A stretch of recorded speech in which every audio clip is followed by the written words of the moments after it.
Welcome back to the Matrix, where I just look up shit on the wiki. Yeah. I wish that was it. Hey man, I've been locked in it since February. Just me and the Legend of the Ishilda book. You think I wanted to read the Ishilda book? You think I needed to read the Ishilda book? No, I did it for you, motherfucker. Hey, so let's just get it out there that this series isn't exactly about valorizing the accumulation of obscure trivia. What do I look like? Ernest Cline? I'm definitely not, nor do I seek to be some adjudicator of canon. I'm just digging. Consider me a gargoyle of sorts. A court jester of canon. I can sometimes get the odd thing wrong. I can use an encyclopedia for public access without losing Whovian points. For example, last video I signed off with the comfortable assertion that Davros invented the Daleks. What? No, seriously? Oh, what? The Doctor's not a Time Lord anymore. Next you'll be telling me Davros didn't make the Daleks. Oh. There's nothing sacrosanct. The two big Dalek writers of the 60s were Terry Nation and David Whittaker. One would go on to write some non-canon historical genesis for Daleks, whilst Whittaker, a full decade before, invented the character Yarveling. This evil scientist-coloured blue man was the true creator from whose plans were then stolen by Dave. In the story War of the Daleks, they eventually discovered this, which is presumably why he lives in their basement now. But no, fucking this dude, look at him, coined the Dalek war machine, not Davros. Are you gonna save me? Screw that kid, take him out. Coming out of his fallout bunker, he found that his Thal-killing creations had evolved, and he spent his final radiation-poisoned days building a nice Emperor Dalek casing. Oddly though, Yarveling wasn't a genocidal despot, meaning him creating the Scourge of the Galaxy makes him just a giant blue idiot. This discovery unlocked some hidden memories. My dad bought me this Dalek annual off eBay back in 2008, meaning without realising it, I've had this fact in my possession for a long time, but went 15 years thinking it was Davros anyway, because that's what everybody else did. Then, in 1973, Nation himself tried out his own beta origin for the Daleks, detailing them on their home planet, Amaron. Don't question it. Just 2 years before Genesis aired, he wrote a secret story about how Daleks evolved from humans as part of an evolutionary experiment from a higher species called the Haldons. Daleks were humans. Oh no, Terry. That's fine. It was only recently that the Doctor himself had stopped hinting that he was a human from the future. Origins be crazy. Especially in the 60s and 70s, where no one gave a shit. Now, last video I went for the joke, but this was news to me. You guys expect me to have TV Century 21 issues 1 through 3 around the place? Yeah, I'll just go and dig them up. What it did was start me down a rabbit hole when I remembered, hang on, those names ring a bell. Lo and behold, you can trust Russell T Davies to reference them, with some early 2005 era vintage Time War lore. In Lockdown's Doctor Who and the Time War, Davies describes the spires of Yarveling's church fusing and crumbling in the devastation of the moment. This was Russell's vision of the Time War, back before the John Hurts and the War of Alliards, before we knew about Dr. Okron and the Nightmare Child just being a giant plasma Dalek. Yarveling and the Haldons both get name dropped. Back when the war was a less literal hellscape, the Doctor got reverted into a baby every other minute. The Haldons came back and eventually went on to create the Forest of Cheam. Earth gets multiplied so they could throw countless human cities at the Nightmare Child. Something you would never have to show on screen because it was never intended to be explored in an actual story. But that's not going to stop people. Nobody sparks the vague cosmic imagination like Russell. Hell, back in the 2006 annual, Davies mapped out the whole war there and then, pulling references to Romana, Genesis, Big Finish and the Deathsmiths of Goth, all for my 11-year-old eyes to see.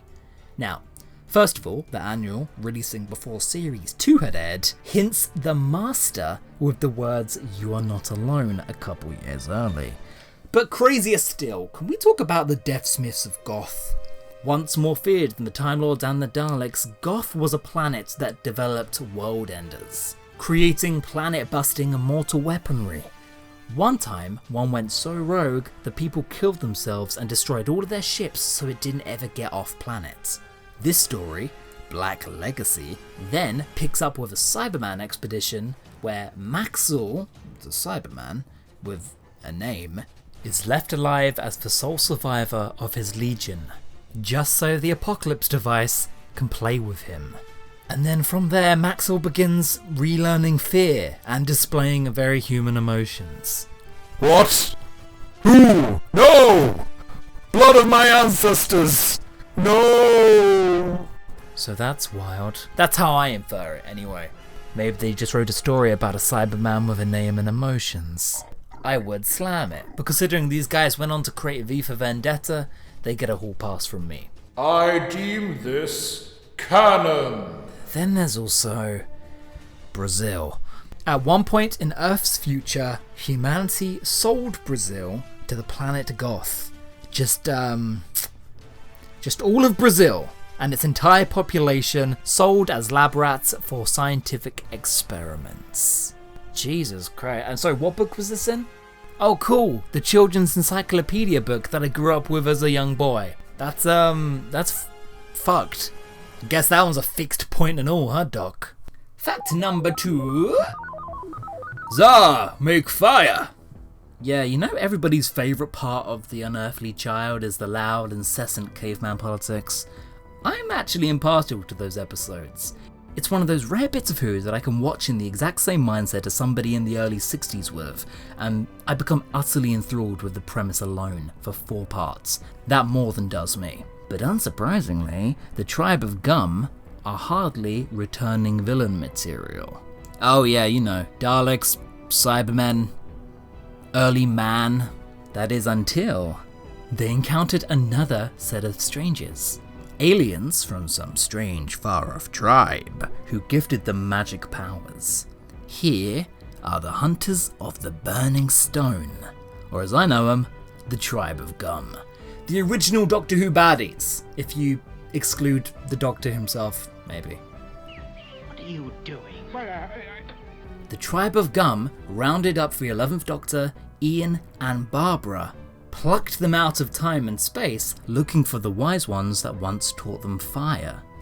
Except now they are cosmic space warriors. Oh my god, humans are nothing but alien intervention! We are an alien collaboration! How nuts must I sound to my next door neighbours?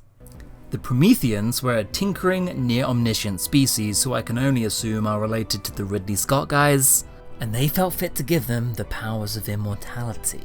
Going from murdering old mother from their dry little cave to murdering hundreds, ransacking spaceships. Tsar make fire? Tsar is fire. It sounds excellent, and it is, given the cheat codes to late civilization, but still searching for fire. It didn't expand their brain capacity, meaning the primitives were wreaking havoc on sophisticated species, and much like the old days, it's a story that only Ian and Barbara can solve. They save the day in true Smith-era fashion with a big speech about love or family or leaves or whatnot, and then Ian and Barbara get married and kiss. The tribe though, they go out fighting, getting a nobler send-off than you'd expect from these Flintstones. For the first time, they finally have something to fight for. Fact number 3. There's a planet, Rory's. What? What are you looking at me for? There's a planet. And they're filled with Rorys. Rory Williams. From Series 5 to Series 7A of Doctor Who. Planet of the Rorys was published in 2012 in Doctor Who Adventures, where in true fashion, the 11th Doctor leaves Rory behind. It's always someone. Whilst a planet triggers around Rory, activating a DNA key, creating a sequence that results in his information becoming the evolutionary pattern for an entire civilization. And sorry, this stuff was from Doctor Who Adventures? That's a sick premise. Rory then experiences an unearthly child of his own, where all of his genetic offspring capture him. Then he's captured by another band of Rorys. This lot with guns who intend to sell his body parts, even though there's countless Rorys to choose from. Why do you need more? Before finally being rescued by an advanced species of Rory, on a progressively stronger path of evolution towards new Rorys. There is a high culture society of Rorys out there, developing themselves towards the higher echelons of space and time. It's a very weird image, very Rick and Morty. What if they replace the Time Lords? Eventually, Amy arrives, and the army of Rorys bow down to worship her. Jesus, imagine the power complex there. More pertinently, how's Rory doing with this scenario? Probably needs another round of TARDIS therapy. And the planet's still there, so if Amy ever did do a Clara and manage to travel through time and space, she could amass a legion in her name. Thank you for watching. These are so fun to crank out, even though I'm doing them endlessly. Thank you to my Ko-fi supporters. I will see you next time. Go to that link, pay any amount of money, and get your name up right there, and all the privileges that come with it. I love you. Well, that's a bit strong. Oh shit, the ice cream's here.